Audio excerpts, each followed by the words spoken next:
तो बड़े बड़े तख्त गिर जाते हैं। आशु पाटिल जिंदाबाद। जी तो मेरे तरफ से जोहार, नमस्ते, आदाब।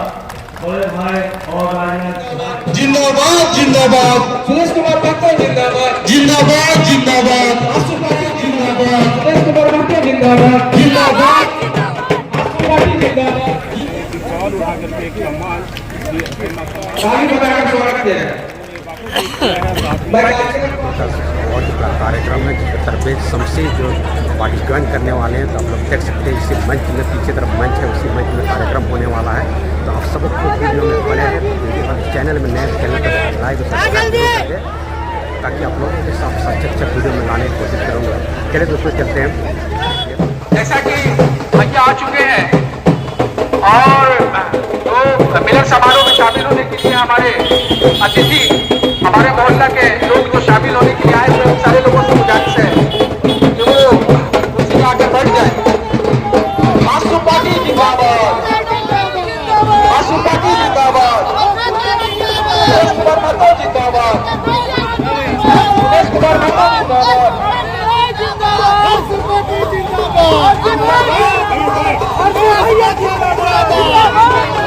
मैं अपने बीच पार्टी के वरीय नेता आदरणीय हसन अंसारी जी, आदरणीय डॉक्टर देशराम भगत जी, मंच में आदरणीय नरेंद्र मेहता जी, प्रवास खान जी, मोहसिन जी, सल्लू जी, हमारे इस पूरे कार्यक्रम में सबसे ज्यादा जोर देने वाले जितेंद्र भाई, मैं तिवारी जी, आदरणीय तिवारी जी, महिला नेत्री सीमा जी और जितने भी अतिथि हैं, मैं सबका नाम ले ले रहा हूँ, लेकिन सभी अतिथि जो मेरे साथ आए हैं आज के इस कार्यक्रम के मुख्य आकर्षक तबरेज जी और उनकी पूरी टीम, और बगल में मेरे एक बड़े भैया हैं जो मंच में मेरे साथ थे, लेखनी में साथ देते थे, अब प्रत्यक्ष रूप से शारीरिक रूप से भी मेरा साथ देने के लिए आज मेरे साथ पटल पर है, तो मैं उनका भी हार्दिक स्वागत करता हूँ, अभिनंदन करता हूँ।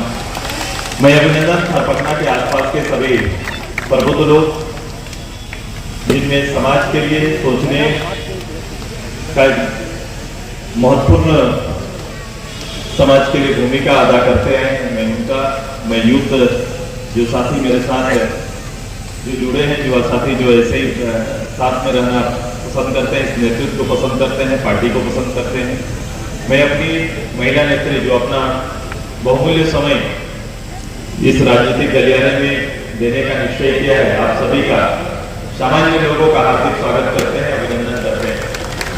मीडिया के भाइयों का भी अभिनंदन है। रांची की इस शहरी पूरी व्यवस्था के बीच में रांची जब भी जिक्र होता है तो उसके बारे में टाउनशिप का ज्यादा चर्चा होता है कि रांची किस रूप से अपने आप को विकसित कर रहा है। तो रांची के विकास का आंकड़ा तो अगर डेवलपमेंट के आंकड़ा के दायरे से देखेंगे तो उसकी ऊंची बिल्डिंग उसका परिचय, चौड़ी सड़कें, ऊंची बिल्डिंग, कम्युनिकेशन के बेहतर सुविधा, शायद इसी बात को डेवलपमेंट का मानक माना जाता है और इस पर चर्चाएं होती हैं। लेकिन एक मानक छूट जाता है, वो मानक है एक आम कॉमन आदमी। अगर इस दृष्टि से तुलनात्मक रूप से काम करना शुरू करेंगे तो ऊंची बिल्डिंग भी छोटी और फीकी नजर आती है। मेरी राजनीति बिल्कुल ऐसे ही सीमित संसाधन के बीच में बेहतर जीवन शैली को जीने का एक अवसर देना मेरे राजनीति का एक वसूल है, और सुरेश महतो इसी वसूल के साथ आगे बढ़ रहे हैं। मेरे लिए ये मायने नहीं रखता कि कहां, कौन और किस समुदाय से है। मेरे लिए ये मायने रखता है कि जो असहाय है उसके लिए राजनीतिक दल का दायित्व है, उसके लीडर का दायित्व है कि उसके लिए प्लान करे और उसके लिए बेहतर सुविधा उपलब्ध कराए। समय के साथ राजनीति के अपने अपने खोल है, अपने अपने वातावरण लोग तैयार करते हैं और जीत हार से जरूर खुश होते हैं, लेकिन वो जीत निश्चित रूप से उनकी अपनी व्यक्तिगत जीत होती है और हार जाते हैं इतने जीतने लोगों का प्यार। मैं ऐसे हारे लोगों का प्यार जीतना चाहता हूं और इसी को लेकर आगे जाना चाहता हूं। एक नए और एक साधारण वातावरण को तैयार करने के लिए ये छोटे छोटे कस्बे से होकर ही एक बड़ी शक्ति के रूप में खुद को तैयार करना चाहते हैं। मेरी एक गुजारिश भी है कि आप सभी लोग निश्चित रूप से चिंतित रहते हैं, लेकिन ध्यान रहे अच्छी राजनीति को किसी को गाली देने से अच्छा राजनीति वापस नहीं आता। अच्छी राजनीति के लिए अच्छी मेहनत करनी पड़ती है और किसी एक एजेंडा पर खड़ा रहना पड़ता है और हर अच्छा काम देर से आता है, उसका परिणाम विलंब से आता है। आप तुरंत नहीं मिलेगा। एक कोई समाज के अंदर अगर कोई कुव्यवस्था फैलानी है तो वो बहुत जल्दी 2 शब्द से हो सकता है। शब्दों का ही तो फेर है। थोड़ा सा फिसल गया तो स्थिति अपने अनुकूल नहीं रहती है। अनुकूल बनाने के लिए बहुत लोगों को समझाना पड़ता है। एक अच्छा काम, अच्छा पहल बहुत कठिन काम है। मैं अपनी टीम जो आज ज्वाइन कर रहे हैं तबरेज भाई, मैं थोड़ा ही उनका परिचय लिया। मैं बोला इनके पीछे आरसी लिखा तो हुआ है, लेकिन कोई इतिहास आप लोगों ने राजनीति का बताया नहीं कि किस दल में रहे, कितनी सेवा राजनीतिक रूप से, कितना इनका पृष्ठभूमि है। तो बोले कुछ नहीं, समाज के अंदर अच्छी कैट है और समाज के लोग अच्छा बनाते हैं। मैंने बोला सही जगह मुझे ले जा रहे हैं। मेरे आने का कार्यक्रम नहीं था, लेकिन आपका वो इतिहास ना रह के भी इतने लोगों का प्यार समय आपके प्रति रहना, ये मेरा यहाँ आने का सबसे बड़ा कारण है। क्योंकि ऐसे काम लोग बचे हुए हैं जो लोग इस रूप से काम करना चाहते हैं और आपका पृष्ठभूमि ही पॉलिटिकल भूमिका में लेके जाएगा।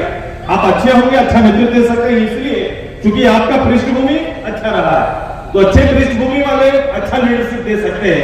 ये तबरेज जी के लिए हमारा एक उक्ति है और देखना भविष्य में ये चीजें दिखेंगी। उनका कोई पहल आपको भटकाने के लिए नहीं होगा, उनका हर पहल आपके लिए और आपके बेहतरी के लिए होगा।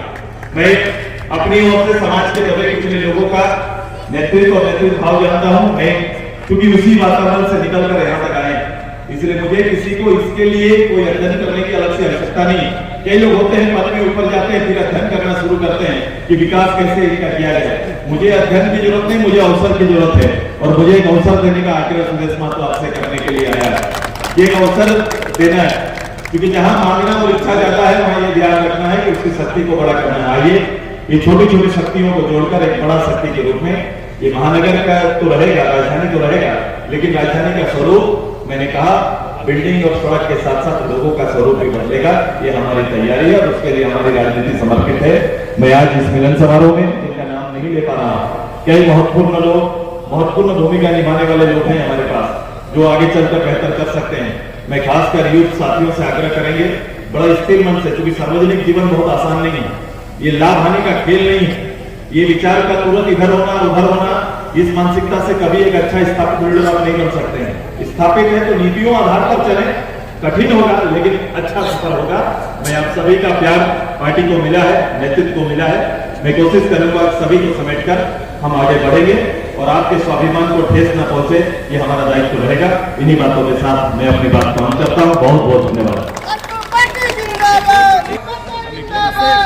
मैं इस मैनेजमेंट कमेटी की ओर से श्री देवशरण भगत जी को मेमेंटो और साल और जो लोग सदस्यता हासिल किए उनका ग्रुप फोटो।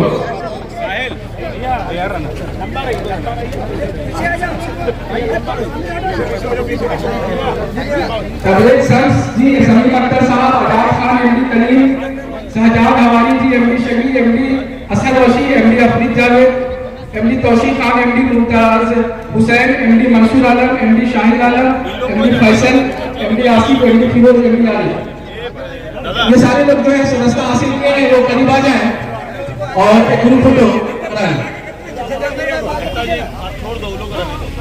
आइए सर आप मैंने पहल की है, मैंने आपने देखा होगा कि मैंने गवर्नर के सामने अपनी अपील की है और मैं मेरी अगर कोशिश इस बीच में आचार संहिता से पहले ये संभव हो पाए तो मैं फिजिकली और नहीं तो मैं खुद चिट्ठी प्रधानमंत्री जी को लिखूंगा, क्योंकि मेरे राज्य में ये बहुत कठिन परिस्थिति हो जाती है जब हज के लिए अभी लोग जब जाते हैं। आगे ये थी कि हम लोग रांची में परिवार वाले छोड़ने जाते थे, लाने जाते थे। अब कोलकाता हमारा अगला पड़ाव हो गया। कोलकाता यहाँ से जाना अपने में खर्चीला है और वहाँ के साथ भाषाई जो ताल्लुकात है उसका भी बहुत फर्क पड़ता है। तो एक हमारी सुविधा, क्योंकि हमारे यहाँ एयरपोर्ट है, तो ये सुविधा यहाँ से पूर्व की तरह बहाल होनी चाहिए मेरे पास। आपके चुनावी घोषणा पत्र में मदरसा बोर्ड नेत्री मानवीयता कमीशन और उर्दू एकेडमी वगैरह ये इसका शामिल आएगा जब समय है। तो ये है, पहले से भी है, हम लोग इस पर बहुत चर्चा किए हैं। आप हमारा महाधिवेशन देख लो, हम लोग ने पूर्णतः अल्पसंख्यक पर एक अलग से डिबेट किया था।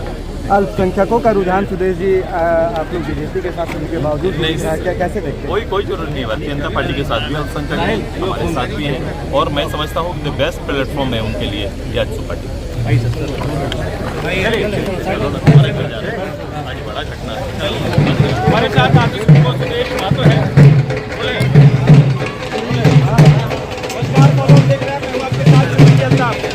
आजसू सुप्रीमो सुदेश कुमार महतो हमारे साथ हैं।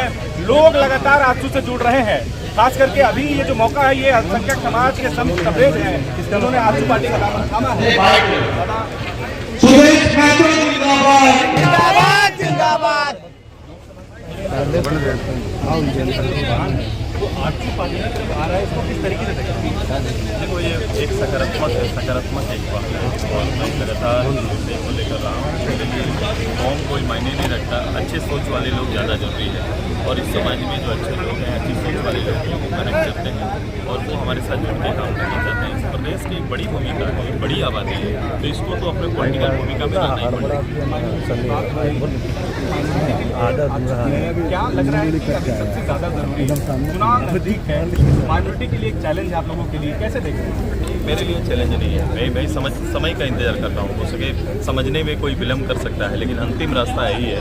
हमारे विचारों के साथ उनका समागम रहेगा, और माइनॉरिटी निश्चित रूप से है, उसका लाभ मिले, लेकिन राजनीति के एक बड़ा भागीदार है। ध्यान रहे, मैं हमेशा बोल रहा हूँ कि राजनीति की एक बड़ी आबादी जिसको राजनीतिक भूमिका में होना चाहिए, न केवल चक में बल्कि दाता के स्वरूप में। एक आरोप हमेशा आप लोगों पर लगता रहा, एनडीए की मैं बात कर रहा हूँ, आप लोग उसका सहयोगी दल है, वोट बैंक बनकर रह गए माइनॉरिटी, ये सब दावा करते हैं, इसको किस तरीके से लिया जाए? आप देखो, जो 50-60 साल से जिस पार्टी के साथ कनेक्ट करके, जो पार्टी कनेक्ट करके हमारे समाज के बहुत ही लोगों को रखी है, आज बोलो उसके जीवन स्तर में कोई चेंज लाए तो खड़ा होकर बोलते हैं।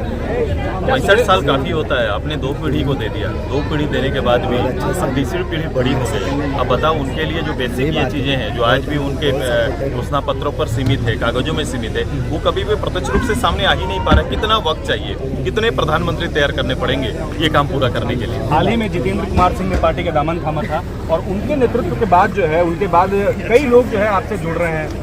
इनको किस तरीके से देख रहे हैं? क्या लग रहा है कि जिस उम्मीद से जितेंद्र सिंह ने पार्टी ज्वाइन किया था वो खरे उतर रहे हैं?